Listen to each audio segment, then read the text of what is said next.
அண்மைச் செய்தி. புதுச்சேரியில் விஜய் பங்கேற்கும் தவேக பொதுக்கூட்டத்திற்கு துப்பாக்கியுடன் வந்த நபர் சிக்கியிருக்கிறார். விஜய் பொதுக்கூட்டம் நடைபெறும் உப்பளம் துறைமுக மைதானத்திற்குள் கை துப்பாக்கியுடன் நுழைய முயன்ற நபரால் பரபரப்பு ஏற்பட்டிருக்கிறது. அண்மைச் செய்தியாக பார்த்து வருகிறோம். புதுச்சேரியில் விஜய் பங்கேற்கும் தவேக பொதுக்கூட்டத்திற்கு கை துப்பாக்கியுடன் வந்த நபர் சிக்கியிருக்கிறார். விஜய் பொதுக்கூட்டம் நடைபெறும் உப்பளம் துறைமுக மைதானத்திற்குள் கைத்துப்பாக்கியுடன் நுழைய முயன்ற நபரால் அங்கு பரபரப்பு ஏற்பட்டிருக்கிறது. கூடுதல் தகவல்களை தருகிறார் செய்தியாளர் சரவணன். சரவணன், முழு விவரங்கள் என்ன? தமிழக வெற்றி கழகத்தினுடைய பிரச்சார பொதுக்கூட்டம் 10:30 மணி அளவில் புதுச்சேரியில உப்பளம் துறைமுகத்தில் நடைபெற இருக்கக்கூடிய நிலையில் காவல்துறையினர் முழுமையான சோதனைக்கு பின்னரே அனுமதித்து வருகின்றனர்.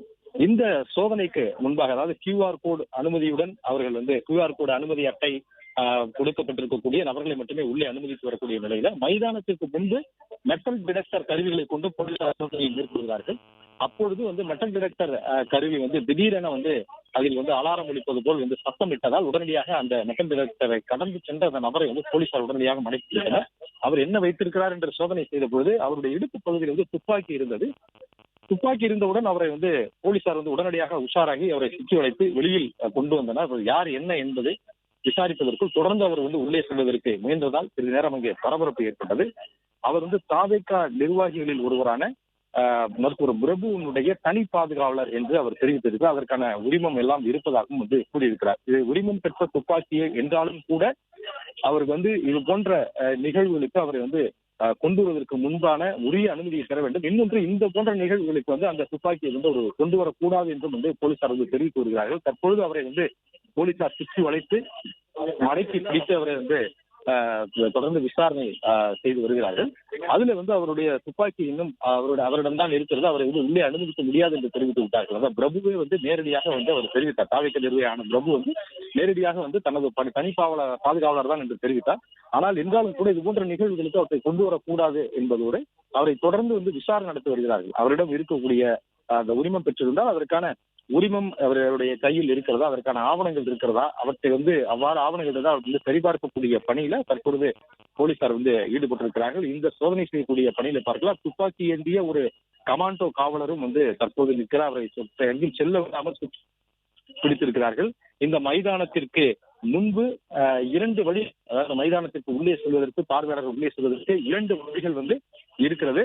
அந்த 2 வழிகள்ல முதலில் இந்த பார்வையாளர்கள் உள்ளே அனுமதிக்கப்படுகிறார்கள். பார்வையாளர்கள் ஒவ்வொரு பேர் இந்த QR கோட அட்டையுடன் இருக்கக்கூடிய பாஸ் இருந்தால்தான் உள்ளே அனுமதிக்கப்படுகிறார்கள். அவர்கள் அனுமதிக்கப்பட்ட பிறகும் மெட்டல் டிடெக்டர் கொண்டு முழுமையாக சோதனைக்கு உட்படுத்தப்படுகிறார்கள். அவ்வாறு சோதனை செய்யும் பொழுதுதான் துப்பாக்கியுடன் வந்த இந்த நபர் சிக்கியிருக்கிறார். தற்பொழுது தொடர்ந்து அவரிடம் விசாரணை நடத்தப்பட்டு வருகிறது. அவர் தனக்கு உரிமம் இருப்பதாக அவர் தெரிவித்திருக்கிறார். உரிமம் இருப்பதாக தெரிவித்திருந்தாலும் தொடர்ந்து அவரிடம் விசாரணை நடைபெற்று வருகிறது. உரிமம் பெற்ற துப்பாக்கி அவர் வைத்திருப்பதாக கூறுகிறார்.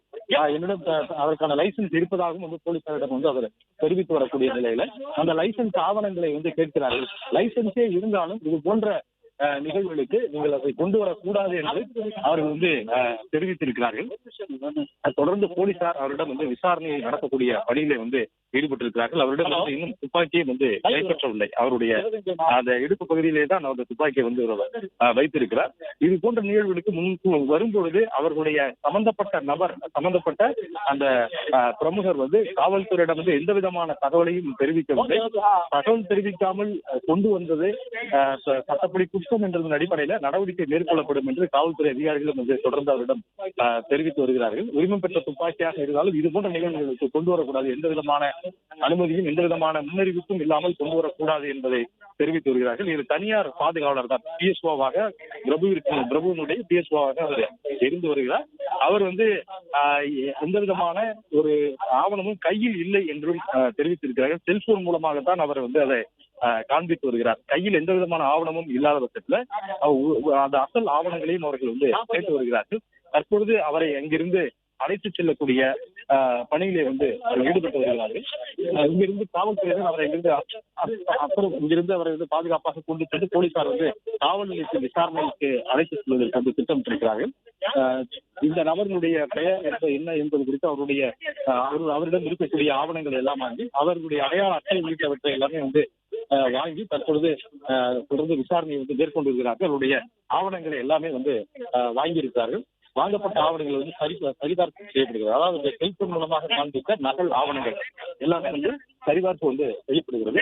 காவல்துறை வந்து அவரை வெளியில் செல்லக்கூடாது என்பதையும் வந்து கொண்டு செல்கிறார்கள். தற்பொழுது காவல்துறையினர் அவரை வந்து கைது செய்து அழைத்து செல்கிறார்கள். காவல் நிலையத்திற்கு விசாரணைக்காக அவரை அழைத்து செல்கிறார்கள்.